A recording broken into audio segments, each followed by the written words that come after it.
ఆయన మాట్లాడినటువంటి మాటలు ఎప్పుడెప్పుడు ఆయన ఏ మాట మాట్లాడారో ఆ మాటల్ని యథాతథంగా తీసుకొచ్చారు. ఒకప్పుడు నటనానంద స్వామి అని ఒక ఆయన రమణ మహర్షి దగ్గరికి వచ్చాడు.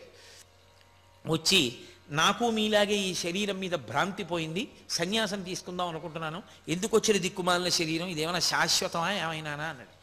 అలా సన్యాసం తీసుకోకూడదు, తగినంత పరిపక్వత లేకుండా కుదరదన్నారు రమణ మహర్షి. ఏమెందుకు కుదరదన్నాడు. అయ్యి మీరు తీసుకోవాలా, మీరు ఒడ్డును కూర్చోవాలా, మీరు సంతోషంగా ఉండాలా, మేము మాత్రం తీసుకోకూడదా అన్నాడు ఆగ్రహంతో. ఆయన అన్నారు, నేను తీసుకునేటప్పుడు ఎవరిని అడగలేదన్నాడు. పూర్తి వైరాగ్యంతో అరుణాచలం వచ్చేసారంతే తప్ప ఎవరిని అనుమతులు అడగలేదు. ఏమంటే నేను చాలా చికాగ్గా ఉంది, వైరాగ్యం వచ్చేసిందండి, ఏమిటండి ఈ శరీరం, సన్యాసం తీసుకుంటానని నేను అనలేదు. రామకృష్ణ పరమహంస అంటుండేవారు, వైరాగ్య does not come drop by drop, it comes like A flood అనేవారు. వైరాగ్యం వస్తే ఒక పెద్ద ప్రవాహంలా వస్తుంది తప్ప వైరాగ్యం ఏదో బిందువులు బిందువుల కిందేం రాదు. బిందువులు బిందువుల కింద వస్తే అది వైరాగ్యమే కాదు. కాబట్టి నేను ఎవరి అనుమతి అడగలేదు అంటూ ఆయన ఒక మాట చెప్పారు. అసలు ఈ శరీరము అసత్యము అన్న సత్యం బాగా లోపల ఇమర్చుకోవాలి, జీర్ణం అవ్వాలి. ఈ శరీరం యొక్క స్థితి ఏమిటో బాగా అర్థం అవ్వాలి అని ఆయన ఒక ఉపమానం చెప్పారు. భోజనం చేయడానికి విస్తరి తీసుకొచ్చి వేస్తారు. ఆ విస్తరి తీసుకుని వచ్చి వేసే ముందు విస్తరి యొక్క చిట్ట చివరి ప్రయోజనం ఏమిటి? తీసుకెళ్ళి పారేయడమే. పట్టుకెళ్ళి వెంటనే పడేస్తారా? పడేయరు. బాదమాకులన్నీ కోసి తెస్తారు, వాటినన్నిటినీ కడుగుతారు, శుభ్రంగా తుడుస్తారు, చీపురు పుల్ల తీసుకొచ్చి సన్నగా చీలుస్తారు, అందంగా తినేటప్పుడు ఊడి ముద్దలో కలవకుండా కుడతారు, కుట్టి విస్తరి తీసుకొచ్చి వేస్తారు, నీతి చుక్క వేస్తారు, వడ్డన చేస్తారు, కూర్చున్నవాడు పరిశీచనం చేస్తాడు, మౌనంగా భోజనం అంతా చేస్తాడు, ఉత్తరాపోసనం పడతాడు, పట్టి లేచిపోతాడు, అప్పుడు విస్తరిని మడత పెట్టి పారేస్తారు. అంతేగాని పారేయడమే ప్రయోజనం అని చెప్పి విస్తరి కుట్టి వెంటనే పారేస్తావా? పారయ్యవు. ఈ శరీరమునందు ఉండాలి, ఇది ఋతుమంతము, దీని ఎందుండి సాధన చెయ్యాలి. నువ్వు బాగా భగవంతుడు చెప్పినటువంటి విహిత కర్మలు చేస్తూ నిషిద్ధ కర్మల్ని భంజిస్తూ గురువాక్య శ్రవణం చేస్తూ వైరాగ్యాన్ని బాగా పెంపొందించుకుని ఇది సత్యము కాదు, ఇది ఋతుమంతము, లోపల ఉన్నది సత్యమన్న ఎరుకలోకి నువ్వు రావాలి. ఆ ఎరుకలోకి వచ్చిన తరువాత ఆయనే ఒకానొక లేఖలో అంటారు, కూలికొచ్చిన వాడు ఎత్తుకున్న రాయిలా ఉంటుంది శరీరం అన్నారు. మన ఇంట్లో పెద్ద బండ కావాలి దేనికో, ఎక్కడో వేయడానికి, ఎక్కడో ఉంటుందో బండ. ఆ బండ ఒరే మా ఇంటికి పట్టుకొస్తావా అంటే ఓ 10 రూపాయలు ఇవ్వండి అంటాడు. సరే ఇస్తాను, ఈ బండ నెత్తి మీద ఎట్టుకో అంటే బండ నెత్తి మీద ఎట్టుకుంటాడు. నెత్తి మీద పెట్టుకున్నవాడు వస్తూ ఉంటాడు, ముందు యజమాని నడుస్తుంటాడు, ఇదేనా అండి ఇల్లు, ఇదేనా అండి ఇల్లు అంటుంటాడు. ఎందుకని?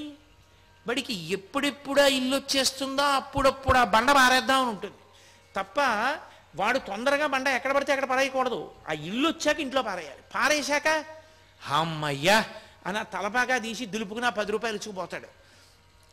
జ్ఞానికి శరీరము నెత్తికెత్తుకున్న బండలాంటిది. ప్రారబ్ధ కర్మ అయిపోయే వరకు ఈ శరీరంలో ఉంటాడు, ఉండి సుఖదుఖములకు సాక్షి అన్నారు ఆయన.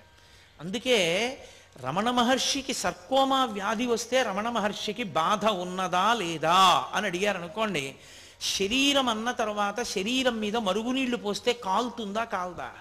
కాలుతుంది. శరీరం అన్న తర్వాత అన్నం పెడితే కడుపు నిండుతుందా నిండదా? నిండుతుంది. శరీరం అన్నాక దాహం వేసి మంచినీళ్ళు ఇస్తే తృప్తి కలుగుతుందా కలుగదా? కలుగుతుంది. బాధ కూడా అంతే. సామాన్యుడికి జ్ఞానికి తేడా ఎక్కడొస్తుంది అంటే సుఖంతో కానీ దుఃఖంతో కానీ సామాన్యమైన సాధకుడు మమేకమవుతాడు. మమేకమై సుఖం వచ్చినప్పుడు ఇదంతా నాదే అంటాడు, దుఃఖం వచ్చినప్పుడు అయ్య బాబోయ్ ఎంత దుఃఖమో తట్టుకోలేకపోతున్నానంటాడు. జ్ఞాని సుఖమునకు దుఃఖమునకు సాక్షి. సుఖ దుఃఖములు అనుభవించడానికి పరమేశ్వరుడు ఇచ్చినటువంటి గొప్ప తెప్ప ఈ శరీరం, ఉపకరణం. ఎందుకో తెలుసా? గత జన్మలలో చేసిన పాపమున్నది పుణ్యమున్నది. పాపము దుఃఖాన్ని ఇవ్వాలి, పుణ్యము సుఖాన్ని ఇవ్వాలి. ఇప్పుడు సుఖాన్ని మీరు అనుభవించి అమ్మయ్య సుఖంగా ఉంది అనుకోవాలంటే మనసొక్కటి ఉంటే సరిపోతుందా? శరీరం ఉండాలి. శరీరం ఉంటే తప్ప సుఖము అనుభవములోనికి రాదు. మీరు ఈ విషయం చాలా గంభీరమైన విషయం గుర్తుపెట్టుకోవాలి. సుఖము అనుభవంలోకి రావాలి, శరీరం ఉండాలి. దుఃఖం అనుభవంలోకి రావాలి, శరీరం ఉండాలి. నేను చేసిన పాపకర్మ ఏదో ఉంది, ఆ పాపకర్మ ఉంది కాబట్టి ఈ శరీరానికి ఏదో ఒక దుఃఖం వస్తుంది.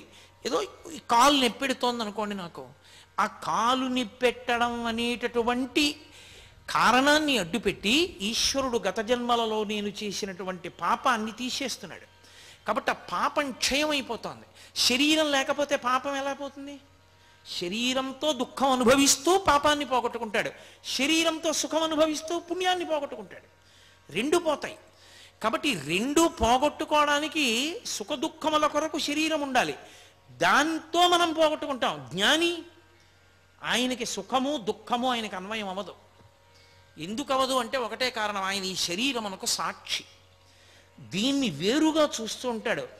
చూడండి, మనం ఇక్కడ నిప్పెడుతోందండి అంటాం, అంటే ఇక్కడ నిప్పెడుతోందండి అంటే దీనికి నిప్పెడుతోందని తెలుసుకుంటున్నదొకటి, నిప్పి లేకుండా వేరుగా ఉందా లేదా సాక్షిగా? ఆ సాక్షిగా ఉన్న అసలు నేను ఇది నా చేత ధరింపబడింది. అందుకే దీనికి ఎంత దుఃఖం రానివ్వండి, ఎంత కష్టం కలగనివ్వండి, సాక్షి ఇది చాలా బాధపడుతోంది, చాలా దుఃఖపడుతోంది అని గమనిస్తూ ఉంటాడు ఆయన. అంతే, తాను ఆత్మగా సాక్షిగా ఉంటాడు తప్ప మమేకము కాడు. అందుకే సుఖమునందు మమేకం లేదు. మమేకం లేదు కాబట్టే మహారాణి గారు పంపించినటువంటి బందర్ లడ్డు ఇలా పట్టుకున్నారు తిందామని, తినబోతున్నారు. ఆయన కొండ మీద ఉండగా సంకటి తెచ్చేటటువంటి ఒక అవ్వ సంకటి పట్టుకుని వచ్చి తచ్చాడుతోంది. ఇప్పుడు ఇంత మహారాణులు పంపించిన లడ్లున్నాయి, నేను పట్టుకొచ్చిన సంకటి తింటారా ఆయన అని. ఆయన చూసి అవ్వా చాలా కాలమైంది, రా రా రా రా అన్నారు. అయ్యా మీకు సంకటి తెచ్చేదాన్నని తింటారని సంకటి తెచ్చానంది. ఆయన వెంటనే, ఆయనకి నిజానికి ఇష్టాయిష్టములు లేవు, చేత్తో పట్టుకున్న లడ్డు పక్కన పెట్టి, నాకు ఆ సంకటి చాలా ఇష్టం, ఈ లడ్డు మీరు పుచ్చుకోండి, నేను ఆ సంకటి తాగుతానని సంకటి తాగారు. దేనికి? ఆయన కొరకు కాదు, ఆ వచ్చినటువంటి అవ్వ కొరకు. ప్రతి విషయంలోనూ సాక్షిత్వమే తప్ప అసలు సంఘం ఉండదు. ఆ స్థితికి చేరిపోయిన వాళ్ళకి సంచితం దగ్ధమైపోతుంది. అందుకే అందరూ ఈ శరీరాన్ని విడిచిపెట్టే ముందు లోపల విపరీతమైన బాధ పొందుతారు. అయ్యి బాబోయ్ పడిపోతోంది, శరీరం పడిపోతోంది, శరీరం పడిపోతోంది, నేను చచ్చిపోతున్నాను, నేను చచ్చిపోతున్నానని. జ్ఞాని ఒక్కడే ఈ శరీరం పడిపోతుంటే అమ్మయ్యా అంతటా నిండి నిబిడీకృతమైపోయినటువంటి ఆత్మగా తప్ప ఒక చిన్న శరీరంలో ఉండవలసిన అవసరం ఇక నాకు లేదు అని ఆనంద భాష్పాలు కారుస్తూ శరీరాన్ని విడిచిపెడతాడు. అందుకే రమణులు ఆఖరణ శరీర పతనం అయ్యేటటువంటి సమయంలో ఆనంద భాష్పాలు కన్నుల వెంట కార్చి లోపల నుండి జ్యోతి పైకి లేచింది, లేచి అరుణాచల పర్వతంలోకి ప్రవేశించింది.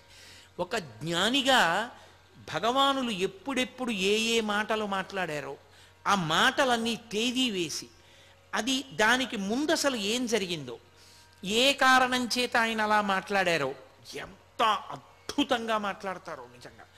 ఆయన భోజనశాలకు వెళ్ళారు. ఆయన భోజనశాలకి వెళ్ళడం అంటే ఆయన ఏదో పీఠాధిపతి, ఆయన ఆశ్రమాధిపతి, అందుకని ఆయనకి వేరుగా భోజనం పెట్టడం అలా ఉండదు. ఆయన కూర్చుంటారు అందరితో పాటే దర్బార్ హాల్లో, గంట వినపడుతుంది, అందరూ భోజనానికి వెళ్ళాలి, ఆయన భోజనానికి వెడతారు.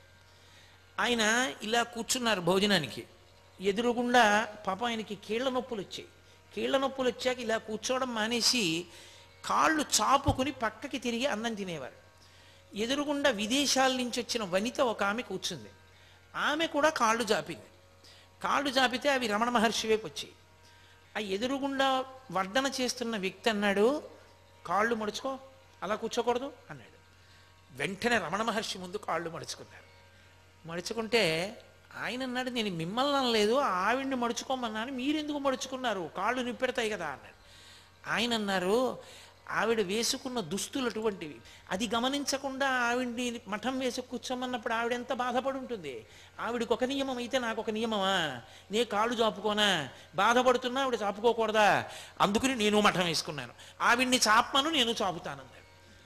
ఆయన వెళ్ళి అమ్మ చాపుకోండి అన్నారు. అప్పుడు ఈయన చాపుకున్నారు. అంతటి సాక్షిత్వం. సర్వం శ్రీ ఉమామహేశ్వర పరబ్రహ్మార్పణమస్తు. స్వస్తి.